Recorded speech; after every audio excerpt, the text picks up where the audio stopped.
குரு பிரம்மா, குரு விஷ்ணு, குருதேவோ மகேஸ்வரः, குரு சாட்சாத் பரபிரம்மா, தஸ்மை ஸ்ரீ குருவே நமக. என் அன்பு நெக்ஸ்ட் ஜென் நேயர்கள் அனைவருக்கும் என் அன்பு வணக்கங்கள். குரு பெயர்ச்சி எப்படி இருக்கும், 12 ராசிக்கு எப்படி இருக்குன்னு பார்க்கறதுக்கு முதல்ல இந்த குரு பெயர்ச்சி முதல்ல எப்படி இருக்குன்னு முதல்ல தெரியணும். பிரபஞ்சத்துக்கு எப்படி இருக்கும், இந்த உலகத்துக்கு எப்படி இருக்கும். ஏன்னா சனி பெயர்ச்சி ஆகும்போது, சார் எனக்கு பிரச்சனை எதுனா வந்துடுமா, வேலையில் பிரச்சனை வருமா, தொழிலில் பிரச்சனை வருமா அப்படின்னு ஒரு பயத்தோட அந்த ப்ரிடிக்ஷன் எல்லாம் பார்ப்பாங்க. ஆனால் இந்த குரு பெயர்ச்சி வரும்போது சந்தோஷத்தோடு பார்ப்பாங்க. சுப பலன் வரப்போகுது, கெட்டி மேளம் கொட்ட போகுது, வேலை வாய்ப்பு வரப்போகுது, வீடு வாங்க போகிறேன் அப்படின்னு நிறைய நமக்கே தெரியுமே. சுபர் பார்வை இல்லையா, ஸ்தான பலம் கிடையாது, அவருக்கு பார்வை பலம் தான் 5, 7, 9. அதில் இந்த ஆண்டு உங்களுக்கு பார்த்திங்கன்னா தமிழ் புத்தாண்டில் குரு ராஜாவாக வர்றார். இந்த குரு ராஜாவாக வரும்போது குரு கடகத்தில் போய் உச்சம் பெற போகிறார். 12 ஆண்டுகள் பொறுத்து இந்த வீட்டுக்கு வரப்போகிறார். ஒவ்வொரு வருடமும் ஒவ்வொரு புஷ்கரம் வேற நடக்கும்.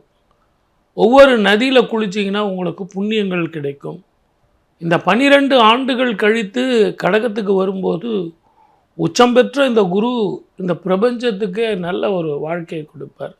தங்கம் விலை ஏறத்தான் செய்யும், வெளியினுடைய விலையும் ஏற்றத்தான் செய்யும்.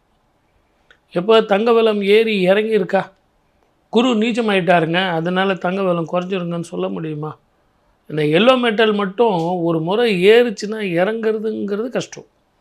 பிளாக் கோல்டுன்னு சொல்லக்கூடிய பெட்ரோல் ஏற்ற இறக்கங்கள் இருக்கும். இப்போ கொஞ்சம் ஏற்றமாக இருக்கும், மறுபடியும் இறங்கிடும். Share market up and down இருக்கத்தான் செய்யும். ஷேர் மார்க்கெட்டில் மிக கவனமாக இருக்கணும். இந்த ஆண்டு குரு பயிற்சி சார் அப்படின்னு எல்லாரும் சொல்கிறோமே ஒழிய 3 விதமான நிலைகளில் குரு பயிற்சி ஆகிறார்.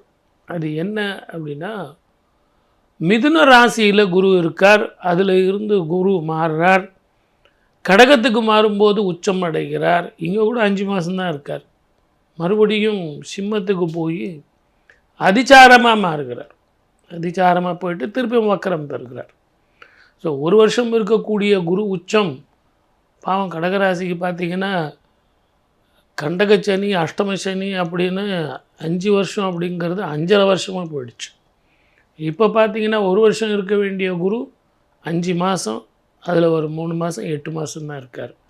அப்படி சுப விஷயங்கள் அவ்வளவு பெருசாக இல்லைனாலும் நல்ல விஷயங்கள் நடக்குமா அப்படிங்கிறத நம்ம பார்க்கணும்.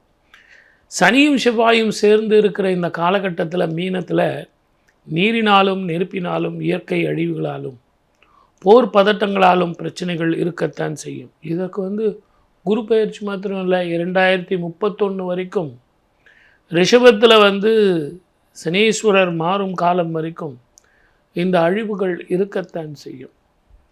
அதே மாதிரி குருவனுடைய சாதகத்தினால மலை போல வர பிரச்சனைகள் பனி போல மாறும்ன்ற நம்பிக்கை நமக்கு உண்டு. அதே நேரத்தில் இந்த குருவோடு சேர்ந்து கேதுவும் இணைய போகிறார். ஞானகாரகன் 18 வருஷத்துக்கு ஒரு முறை அந்த வீட்டுக்கு வரப்போகிறார். அப்போ குருவும் கேதுவும் இணையும் காலத்தில் 12 ராசிக்காரர்களும் 27 நட்சத்திரக்காரர்களும் கண்டிப்பாக காசி, கயா, ராமேஸ்வரம் போயிட்டு பித்ருக்களுக்கு தர்ப்பணம் பண்ணுறது அப்படிங்கிறது ரொம்ப ரொம்ப விசேஷமானது. ஆகவே பொது பலன் சொல்லியிருக்கேன். இதெல்லாம் உங்களுக்கு இன்ஸ்டன்ட் ஃபுட்டு தான். உங்கள் ஜாதகத்தில் எப்படிப்பட்ட பலன்கள் நடக்கும், மகாதிசைகள் இருக்குது அப்படிங்கிறத பார்த்து குரு உங்களுக்கு பலன் தருவாரா, உச்சமா நீச்சமா, குரு தசை நடக்குதா அப்படிங்கிறத பார்த்து தான் பலன் சொல்லணும்.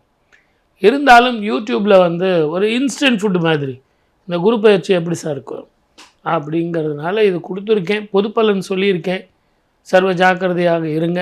அதே நேரத்தில் 12 ராசிக்காரர்களுக்கு எப்படி இருக்குன்னு சொல்லிட்டு இப்போ நம்ம பார்க்கலாம். வாங்க நிகழ்ச்சிக்கு போகலாம். துலா ராசி நேயர்களுக்கு எப்படிங்க இருக்கு? சூப்பராக இருக்குங்க. தொட்டது துலங்கும், புதிய வாழ்க்கை அமையும். ஏன் சார், மிதுனத்தில் இருக்கும்போது 5ஆம் பார்வை இருக்குது, கடகத்துக்கு வரும்போது விருச்சத்துக்கு பார்வை போகுது இல்லைங்களா, 5ஆம் பார்வை. உங்கள் வீட்டுக்கு குடும்பமாக்கு தனஸ்தானம் இல்லை. ஆகவே அற்புதமான திருமண வாழ்க்கை முடியும். கெட்டி மேளம் கொட்டும். ரொம்ப நாள தடைப்பட்ட திருமணங்கள் கைகூடும். பானை பிடித்தவள் பாகியசாலி. புதிய வரவு உங்கள் வீட்டில் வந்து சேரும். வருமானங்கள் கூடும். வீடு வாசல், அதே மாதிரி வாகனங்கள் வாங்கிறது, தொழிலில் வந்து முன்னேற்றம், அதிக லாபம் வர்றது, அதனால் கடன் தீர்றது, சின்ன சின்ன வீடு ஃப்ளாட்டு இதெல்லாம் விற்றுட்டு இண்டிவிஜுவல் ஹவுஸ் தாராளமாக நீங்கள் வாங்கலாம். இதை எல்லாத்தையும் விட ஆரோக்கியம் பெருகும். தாயினுடைய ஆரோக்கியம் மட்டும் கொஞ்சம் பார்த்துங்க. அதாவது அந்த மருந்து கொடுக்கறது வந்து டாக்டர்கிட்ட கொடுத்து மருந்து கொடுங்க. நீங்களாக எதுவும் மெடிக்கல் ஷாப்பில் வாங்கி அந்த மருந்தெல்லாம் செலவு பண்ணாதீங்க. டபுள் செலவு ஆகிடும். தேவையில்லாத செலவுகளை ஏற்படுத்திக்காதீங்க. பசங்கள்லாம் ரொம்ப நல்லா படிப்பாங்க. உங்கள் வீட்டில் குழந்தைங்க இருந்தாங்கன்னா, வயசு பிள்ளைங்க இருந்தாங்கன்னா, திருமண வாழ்க்கை நல்லபடியாக அவங்களுக்கு அமையும். ரொம்ப நாளாக அவங்களுக்கு தட்டிக்கிட்டு போகுது சார், 29 வயசு சார் என் பொண்ணுக்கு அப்படின்னா, சுப செலவு உங்களுக்கு உண்டு. இந்த வயசில் உங்களுக்கு என்ன சுப செலவு? வீடு கட்டுறது, வாகனங்கள் வாங்கிறது, குழந்தைங்களுக்கு கல்யாணம் பண்ணுறது அப்படின்னு சுப செலவு தானே. அப்போ உங்களுக்கு குரு பார்வை இருந்தால் தானே இதெல்லாம் நடக்கும். உங்களுக்கு இந்த வயசில் என்ன சுப செலவு? ஆகவே நீங்களும் வெளிநாடோ வெளி மாநிலமோ இல்லை சுற்றுலா போயிட்டு வர்றதோ பிக்னிக் போகிறதோ அப்படின்னு இந்த சுப செலவுலாம் இருக்குது. உங்கள் வீட்டுக்கு உறவுகள் வந்து போவாங்க, நட்பு வந்து போவாங்க. அதே நேரத்தில் அதன் மூலியமாக குழந்தைங்களுக்கு வந்து திருமணம் வந்து முடியும்.